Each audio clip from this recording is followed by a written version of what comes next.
खुलुमबाय बेयो बड'लेण्ड इंखं टेलिभिजन दिनै 15 नभेम्बर 2021 समबारखालि सानसेनि बरादखौ नोंथांमोननि खाथियाव लाबोदों आं सदानन्द दैमारिया।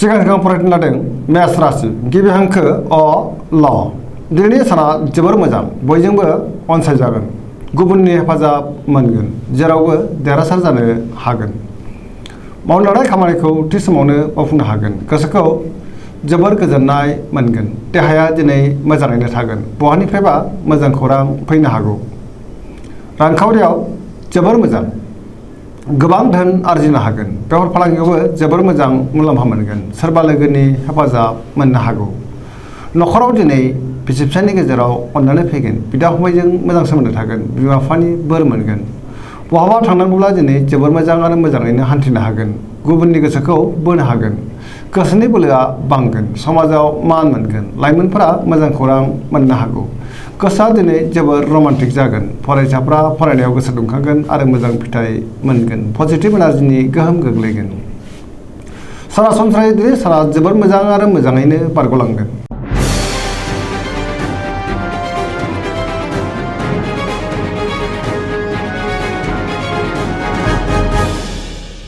वृष राशि गिबि हांखो इ उ ब दिनैनि साना जोबोर मोजां महर मोखाङाव साबस्रांनाय फैगोन गोसोखौ दिनै जोबोर गोजोननाय मोनगोन गोसोनि बोलोआ बांगोन मावनो लानाय खामानिखौ थि समावनो मावफुंनो हागोन समाजाव मान मोनगोन रांखावरियाव जोबोर मोजां होनजायो गोबां धोन आरजिनो हागोन बेफार फालांगियाव जोबोर मोजां मुलाम्फा मोनगोन न'खराव अननानै फैगोन गावजों गाव मोजां सोमोन्दो थागोन देहाया दिनै मोजाङैनो थागोन गुबुननि हेफाजाब मोननो हागोन जायखि खामानि मावा मानो मोनफ्रोमबो खामानिखौ दिनै गोरलैयैनो मावफुंनो हागोन लोगोफोरनि अनसायनाय मोनगोन गोसोनि साननायफोरा मोगथाङाव जाफुंगोन पजिटिभ एनार्जिनि गोहोम गोग्लैगोन लाइमोनफोरनि गोसोआ दिनै जोबोर रमान्टिक जागोन आरो गावबा गावनि गोसोनि साननायखौ फोरमायलायनो हागोन।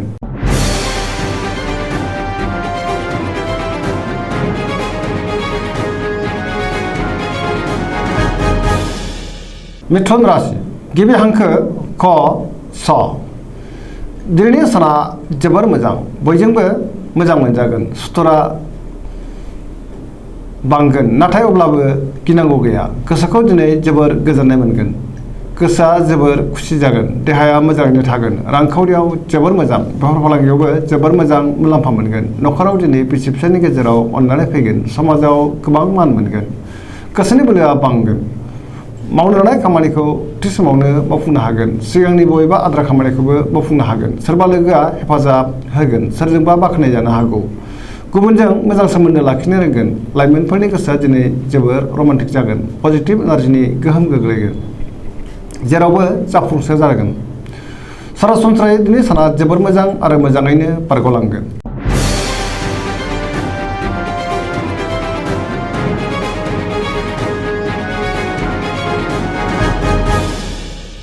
कर्कट राशि गिबि हांखो ड ड ह दिनैनि साना जोबोर मोजां सोरबा लोगोनिफ्राय मोजां खौरां मोननो हागौ गोसोनि साननायफोरा जाफुंगोन गोसोआव पजिटिभ साननाय फैगोन मावनो लानाय खामानिखौ थि समावनो आरो गोरलैयैनो मावफुंनो हागोन रांखावरियाव दिनै जोबोर मोजां होनजायो बेफार फालांगियाव जोबोर मोजां मुलाम्फा मोनगोन देहाया दिनै मोजाङै थागोन गोसोखौ जोबोर गोजोननाय मोनगोन गुबुननि हेफाजाब मोनगोन न'खराव बिसि फिसायनि गेजेराव अननानै फैगोन बिदा फंबायजों मोजां सोमोन्दो थागोन समाजाव दिनै गोबां मान मोननो हागोन फरायसाफ्रा फरायनायाव गोसो दुंखांगोन आरो मोजां फिथाइ मोनगोन।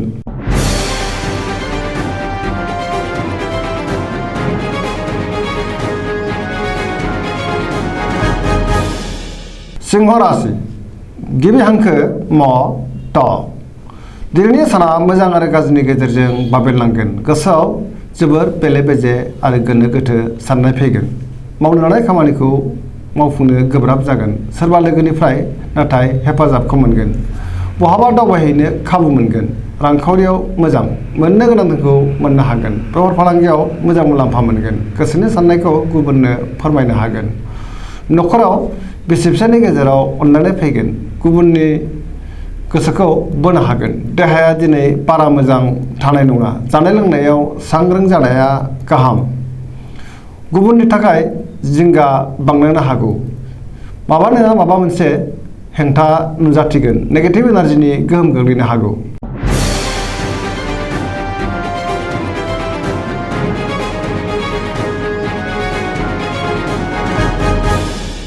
कन्या राशि गिबि हांखो प ट।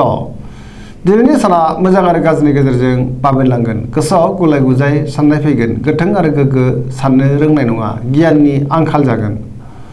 रांखावरियाव मोजां, नाथाय अब्लाबो खरसाया बांगोन। बेफार फालांगियावबो मोजां होनजायो। देहायाबो दिनै मोजाङै थागोन। अब्लाबो नाथाय जानाय लोंनायाव सांग्रां जानायनि गोनांथि दङ।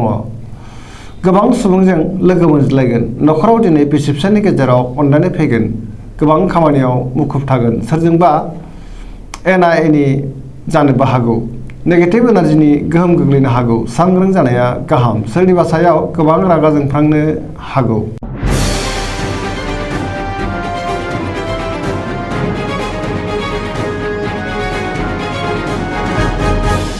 तुला राशि गिबि हांखो र ट। दिनैनि साना मोजां आरो गाज्रिनि गेजेरजों बाबेनलांगोन। अब्लाबो गोसोनि बोलोआ बांगोन। गोसोनि साननायफ्रा जाफुंगोन। मावनो लानाय खामानिखौ मावफुंनोबो हागोन। देहाया मोजाङै थागोन। अब्लाबो नाथाय जानाय लोंनायाव सांग्रां जानाया गाहाम। रांखावरियाव बारा मोजां नङा। मोननो गोनांफोरखौ दिनै मोननो गोब्राब जागोन। न'खराव बिसि फिसायनि गेजेराव अनलायनाय फैगोन। बिदा फंबायजों मोजां सोमोन्दो थागोन। समाजाव मान मोनगोन।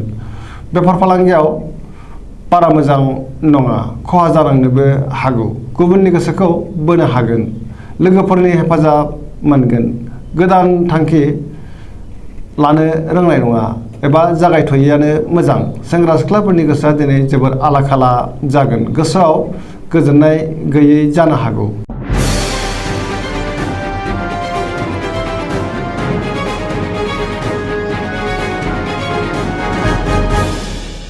वृश्चिक राशि गिबि हांखो न स। दिनैनि साना जोबोर मोजां। समाजाव लोगो लेवा बांगोन। सोरबा गोजाम लोगोजों बहाबा लोगो मोनज्लायनानै गोसोखौ दिनै जोबोर गोजोननाय मोनगोन।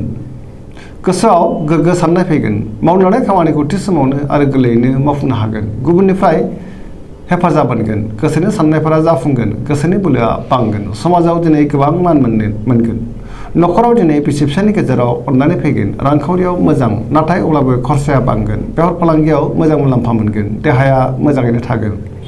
गुबुननि हेफाजाब मोनगोन। फरायसाफ्रा फरायनायाव गोसो दुंखांगोन आरो मोजां फिथाइ मोनगोन। लाइमोनफोरनि गोसोआ दिनै जोबोर रमान्टिक जागोन आरो गावबा गावनि गोसोनि साननायखौ फोरमायलायनो हागोन। सरासनस्रायै दिनै साना जोबोर मोजां आरो मोजाङैनो बारग'लांगोन।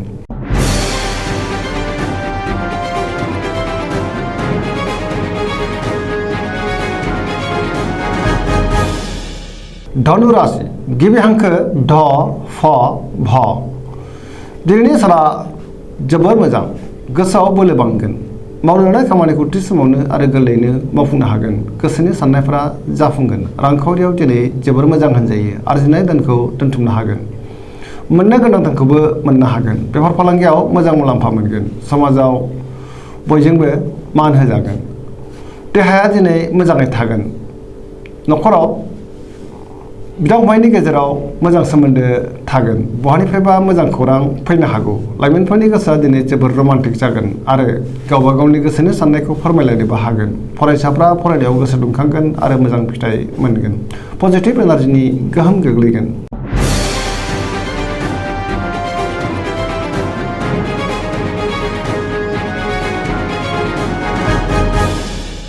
मकर राशि गिबि हांखो ख ज। दिनैनि साना जोबोर मोजां। गोसोनि साननाया जाफुंगोन। सिगांनि बबेबा आद्रा खामानिखौबो दिनै मावफुंनो हागोन। रांखावरियाव जोबोर मोजां होनजायो। आयआ बांगोन। मोननो गोनांखौ दिनै मोननो हागोन। बेफार फालांगियाव जोबोर मोजां मुलाम्फा मोनगोन। गुबुनजों मोजां सोमोन्दो लाखिनो रोंगोन। गोब्राब खामानिखौबो दिनै मावफुंनो हागोन। गोदान खामानिखौ जागायजेननो हागोन। न'खराव दिनै बिसि फिसायनि गेजेराव अनलायनाय फैगोन। बिदा फंबायनिफ्राय हेफाजाब मोनगोन। सेंग्रा सिख्लाफ्रा गावबा गावनि गोसोनि साननायखौ फोरमायलायनो हागोन आरो फरायसाफ्रा फरायनायाव गोसो दुंखांगोन आरो मोजां फिथाइ मोननोबो हागोन।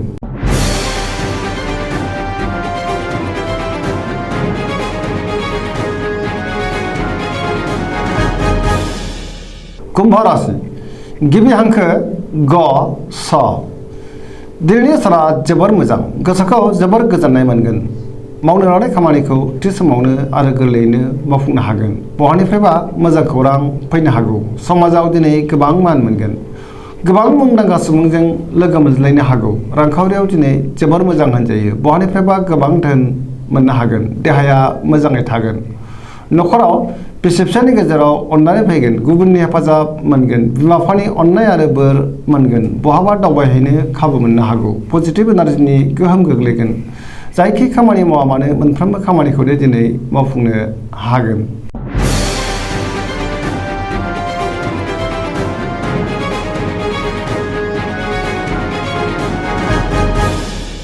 मीन राशि गिबि हांखो ड स दिनैनि साना मोजां आरो गाज्रिनि गेजेरजों बाबेनलांगोन गोसोआव नेगेटिभ साननाय फैगोन गोसोनि बोलोआ नाथाय अब्लाबो बांगोन गावनि गोसोनि साननायखौ गुबुननो फोरमायनोबो हागोन देहाया बारा मोजां थानाय नङा देहाखौ लोरबां मोनगोन जानाय लोंनायाव सांग्रां जानाया गाहाम रांखावरियाव मोजां नाथाय अब्लाबो खरसायाबो बांगोन बेफार फालांगियावबो मोजां मुलाम्फा मोनगोन न'खराव दिनै अननानै फैगोन सोरजोंबा बाख्नाय जानोबो हागौ लाइमोनफोरनि गोसोआ दिनै जोबोद रमान्टिक जागोन आरो गावबा गावनि गोसोनि साननायखौ फोरमायलायनो हागोन फरायसाफ्रा फरायनायाव गोसो दुंखांगोन आरो मोजां फिथाइ मोनगोन गोसोनि साननायफोरा जाफुंनोबो हागौ दिनैनि राशि फरायनाया एसेनोसै जोबनायाव बेखौनो खावलायो जाहाथे नोंथांमोना सानफ्रामबो जोंनि बे बड'लेण्ड इंखं टेलिभिजनखौ नायबाय थायो आरो साबस्क्राइब खालामो लोगोसे लाइक खालामो आरो शेयार खालामो एसेनोसै गोजोन्थों।